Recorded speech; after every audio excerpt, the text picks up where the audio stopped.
마태복음 20장 1에서 16절 말씀입니다. 20장 천국은 마치 품꾼을 얻어 포도원에 들여보내려고 이른 아침에 나간 집주인과 같으니 그가 하루 한 데나리온씩 품꾼들과 약속하여 포도원에 들여보내고 또 제3시에 나가보니 장터에 놀고 서 있는 사람들이 또 있는지라. 그들에게 이르되 너희도 포도원에 들어가라.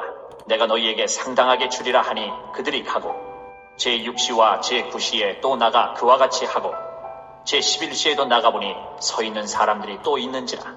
이르되 너희는 어찌하여 종일토록 놀고 여기 서 있느냐. 이르되 우리를 품꾼으로 쓰는 이가 없음이니이다.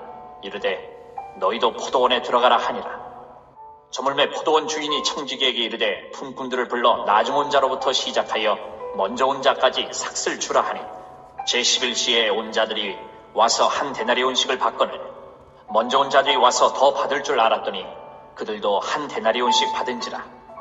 받은 후 집주인을 원망하여 이르되 나중 온 이 사람들은 1시간밖에 일하지 아니하였거늘 그들을 종일 수고하며 더위를 견딘 우리와 같게 하였나이다. 주인이 그 중에 한 사람에게 대답하여 이르되 친구여, 내가 내게 잘못한 것이 없노라. 내가 나와 한 데나리온의 약속을 하지 아니하였느냐. 내 것이나 가지고 가라. 나중 온 이 사람에게 너와 같이 주는 것이 내 뜻이니라. 내 것을 가지고 내 뜻대로 할 것이 아니냐. 내가 선함으로 내가 악하게 보느냐. 이와 같이 나중된 자로서 먼저 되고 먼저 된 자로서 나중되리라. 사랑하는 형제 여러분, 12월 16일 수요일 저녁 묵상에 오신 것을 환영합니다. 어제 연합에 대한 가르침을 19장 내내 예수님이 가르쳐 주셨죠. 19장 마지막 말씀이 그러나 먼저 된 자로서 나중되고 나중된 자로서 먼저 될 자가 많으니라, 이것인데요. 오늘 20장 16절 말씀도 동일한 말씀입니다. 이와 같이 나중된 자로서 먼저 되고 먼저 된 자로서 나중되리라 이러셔요. 먼저 된 자가 왜 나중되게 되는가 하면 인간의 죄성은 인간 영혼을 지속적으로 변질시켜가고 있기 때문입니다. 변질되면 연합이 약화되는 것이죠. 사람의 몸이 어렸을 때는 세포 조직이 탄탄해서 흐물거리질 않습니다. 그런데 시간이 갈수록 느슨해지고 떨어져 나가죠. 그래서 피부 조직이 탄탄하지 못합니다. 일부러 그러고 싶은 사람은 한 사람도 없어요. 하지만 그렇게 되는 것처럼 영적으로도 그렇습니다. 예수님이 이것을 알려주시는 것은 영적으로 늘 새롭게 거듭나기 위해 각성하기를 멈추지 말라는 그런 의도의 교훈이십니다. 무엇을 각성해요? 네, 연합이죠. 오늘 이야기도 연합이 주제인데요. 무엇의 연합인가 하면 하나님의 은혜로우신 하나님에 대한 연합을 최우선으로 하라, 이 뜻입니다. 1절부터 볼게요. 천국은 마치 품꾼을 얻어 포도원에 들여보내려고 이른 아침에 나간 집주인과 같으니, 천국을 집주인, 즉 포도원 주인에 비유했죠. 이 주인은 하나님이십니다. 이 이야기에서 품꾼들과 고용계약을 맺는 주인의 동기는 잘 보시면 포도원에 일을 맡기는 것이 아니에요. 물론 일을 맡기지만 품꾼을 얻어내는 것이 목적입니다. 품꾼을 얻어 포도원에 들여보내려고 라고 하죠. 정말로 노동을 시키는 것이 목적이 아니고 사람을 얻는 것이 목적일까 의문이 간다면 거듭 읽어 확인을 해보십시오. 무슨 일을 시켰는지, 해야 할 일이 무슨 일이 있었는지조차 언급이 없습니다. 다만 장터에 놀고 서 있는지라, 장터에 놀고 서 있는 사람들이 있는지라. 그리고 6절에도 서 있는 사람들이 또 있는지라. 그래서 어찌하여 종일토록 놀고 여기 서 있느냐, 이렇게 묻기도 하고, 7절에는 품꾼으로 쓰는 이가 없음 때문에 그 사람들을 구제하기 위한 목적으로 품꾼을 얻은 것입니다. 은혜를 베푸는 것 자체가 이 주인의 목적이었습니다. 포도원에 무슨 급한 일도 없었고 일꾼이 굳이 많이 필요한 것도 아니었습니다. 아니라면 왜 6절에 보면 제11시에도 나가, 이렇게 제11시까지 우리 시간으로 저녁 5시에도 나가서 묻겠습니까? 이렇게 제11시에도 나가서 우리 시간으로 저녁 5시에도 나가서 이렇게 묻는 이유는 일을 많이 시키려는 게 목적이 아니라 은혜를 베풀어 사람을 구제하는 것 자체가 목적이었습니다. 게다가 5번이나 사람들을 데려오죠. 1절에 이른 아침, 그리고 3절에는 제3시, 5절에 제6시와 제9시, 그리고 제11시 6절에 우리 시간으로 6시, 9시, 12시, 오후 3시, 오후 5시에 나가서 사람들을 살핀 것입니다. 정말 감사한 분이죠. 아무도 일을 시켜주는 사람이 없어서 끼니를 걱정해야 할 판인데 일을 시켜주니 얼마나 감사합니까? 여러분이라면 어떤 생각이 들겠습니까? 야, 이 포도원 주인분은 정말 좋은 분이시구나. 할 일도 많지 않은데 사람들을 불쌍히 여겨서 이렇게 일을 시켜주시는구나. 이런 좋으신 분에게 선택되어서 일을 맡았으니까 나는 완전 행운아야. 열심히 일해서 포도원이 잘 되도록 해드려야겠다. 그리고 내일도 모레도 언제까지나 계속해서 이 포도원에서 일해야지. 내가 포도원 주인의 마음에 들었으면 좋겠다. 이렇게 그 주인과 연합할 생각이 들어야 올바르고 지혜로운 마음이겠죠. 포도원 주인은 그 당시 하루 품값인 한 데나리온씩 주기로 품꾼들과 약속했는데요. 노동시간과 무관하게 모든 품꾼들에게 동일하게 지급했습니다. 저녁 5시에 온 사람들부터 한 데나리온씩을 지급했죠. 그런 모습을 볼 때 여러분이라면 어떻게 생각하겠습니까? 우와, 이 주인님은 완전 은혜로우신 분이시네.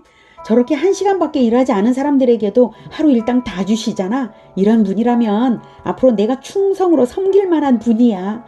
내가 좀 실수를 하더라도 봐주시고 내게 성실하게 약속을 지키실 분이시구나. 역시 내가 사람을 잘 봤어. 그래, 결정했다. 이분은 내가 평생 주인으로 모신다. 아싸! 이렇게 주인 잘 만났다 확신하고 더욱 연합을 사모하지 않겠습니까? 그런데 그러지 않고 혹시 이럴 분 있으신가요? 1시간밖에 일하지 않았는데 하루 일당 10만 원을 다 주네? 그렇다면 나는 10시간 넘게 일했으니까 100만 원을 일당으로 받겠구나. 아싸, 횡재했네. 100만 원을 안 주기만 해봐라. 가만두지 않을 거야. 이렇게 계산적으로 접근하실 분 없으시죠? 그런데 먼저 온 자들이 그렇게 계산적으로 생각한 것입니다.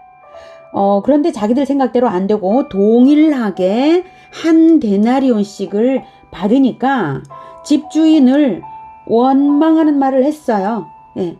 나중 온 사람들은 1시간밖에 일하지 아니하였거늘 그들을 종일 수고하며 더위를 견딘 우리와 같게 하였나이다. 이 사람들의 마음밭이 어떻습니까? 이 사람들의 논리는 됩니까? 지혜는요? 이 사람들은 마음밭도 나쁘고 논리도 없고 지혜도 아주 없습니다. 주인이 대답했어요. 친구여, 내가 네게 잘못한 것이 없노라. 네가 나와 한 데나리온의 약속을 하지 아니하였느냐? 네 것이나 가지고 가라. 나중 온 이 사람에게 너와 같이 주는 것이 내 뜻이니라. 내 것을 가지고 내 뜻대로 할 것이 아니냐. 내가 선함으로 네가 악하게 보느냐. 주인은 정당한 계약대로 했습니다. 네가 나와 한 데나리온의 약속을 하지 아니하였느냐? 네, 나는 계약대로 지켰는데 무엇을 불평하는가? 네 것이나 가지고 가라. 이 다음에 그 불평을 주동한 사람이 다시 재고용 되었을까요? 안 되었을까요? 성경은 말하지 않지만 물론 비유니까 여기까지만 말씀하셨죠. 이게 실제 일이라고 할지라도 아마 재고용되지는 않을 거예요. 네 것이나 가지고 가라고 보냈잖아요. 주인의 마지막 말은 주인의 정당한 권세를 나타냅니다. 그리고 주인의 은혜로우심과 그 불평권의 악함이 잘 대비됩니다.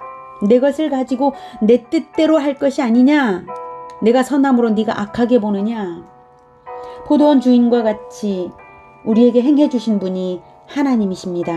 그러니 우리는 하나님의 선하심을 악하게 보지 맙시다. 하나님의 선하심을 있는 그대로 인정해 드려야 합니다. 하나님의 주권과 은혜로우심을 인정하며 높여드리는 것만이 은혜를 받은 자가 할 일이고, 더욱 은혜를 입기 위하여 주인과의 연합을 놓치지 말고 주인의 마음에 연합되어야 할 것입니다. 만일 그 다음날 이야기가 속편으로 이어진다면 우리는 어떻게 할까요? 우리는 이른 아침부터 포도원에 나가 일하는 역할이 배정되겠죠? 우리는 하루 종일 땀 흘려 일하겠죠? 3시간 후에 새로운 품꾼들이 들어오겠고요. 6시간 후에 또 새로운 사람들이 들어오고요. 9시간 후에 다시 들어올 것입니다. 우리는 저녁 때에 일어날 일을 미리 알고 있습니다. 그래서 중간에 들어오는 사람들에게 말할 것입니다. 세상에나, 우리 주인님은 정말 은혜로우시지. 우리를 선택해 주시지 않았으면 어쩔 뻔했어요. 굶어 죽을 우리를 이렇게 일자리를 주시니 얼마나 감사한지 몰라요. 게다가 나중에 오신 분들도 다 일당 제대로 주시더라고요. 어제 그랬어요. 이런 주인분 세상에 없어요. 우리는 완전 복 터졌지 뭐예요. 여기서 저 주인님 마음에 들게 충성스럽게 일하면서 끝까지 잘해봅시다. 이렇게 말하면 우리는 은혜로우신 주인을 영광되게 하고 주인과 연합되고 모든 품꾼들을 주인과 연합되게 하는 찰떡 같은 사람들이 되겠죠. 예수님은 바로 그런 연합을 사모하라고 마지막 교훈을 주십니다. 이와 같이 나중된 자로서 먼저 되고 먼저 된 자로서 나중되리라. 우리는 하나님의 은혜를 묵상하는 것을 놓치면 어느 순간 계산적이 되면서 내 공로를 주장하는 마음이 생기는 그런 존재들입니다. 내가 먼저 되었다고 생각하면 놓칩니다. 먼저 되었다고 자부하다 보면 그 자부 자체가 연합을 깨뜨리는 것이 되고 말아서 아무것도 아닌 것이 됩니다. 내 공로를 결코 생각지 마시기를 권해드립니다. 하나님의 아들의 생명을 내어주신 하나님 앞에서 우리 공로라는 게 도대체 있기나 합니까? 아무것도 없습니다. 오직 하나님의 은혜를 사모하며 가난한 마음을 늘 가지는 우리 모두가 되기를, 가장 충성스럽고 가장 수고를 많이 하면서도 가장 연합되는, 가장 겸손한 그런 우리가 되기를 축복합니다. 기도하겠습니다. 하나님, 아들의 생명을 내어주신 하나님 앞에서 우리가 우리의 생명을 또한 내어드린다고 해도 우리가 자부할 것이 없습니다. 오직 영원한 구원으로 우리를 구원하여 주신 것, 불러주신 것 너무나 감사합니다. 하나님, 그래서 우리가 하나님께 무엇을 했다는 것을 아무것도 생각지 않게 우리의 마음을 주장하여 주시옵소서. 오직 하나님께서 우리에게 베풀어 주신 그 은혜만을, 예수님의 십자가의 보혈만을 보면서 우리도 그 대속하시기 위한 보혈을 흘리신 예수님처럼 그리스도의 십자가에 연합되기만을 간절히 원합니다. 우리가 날마다 낡아져가는 것을 느낍니다. 우리가 이만큼 착하다고 자부할 때가 있습니다. 주님, 마귀가 우리에게 속이는 것입니다. 우리가 낡아져가지 않도록, 속지 않도록 도와주시고 오직 그리스도의 보혈, 그 보혈의 은혜, 그 아들의 생명을 주신 하나님의 은혜, 그것만을 생각하면서 연합할 수 있게 도와주시옵소서. 예수 그리스도 이름으로 기도드립니다. 아멘. 이어지는 시간은 개인 기도 시간입니다.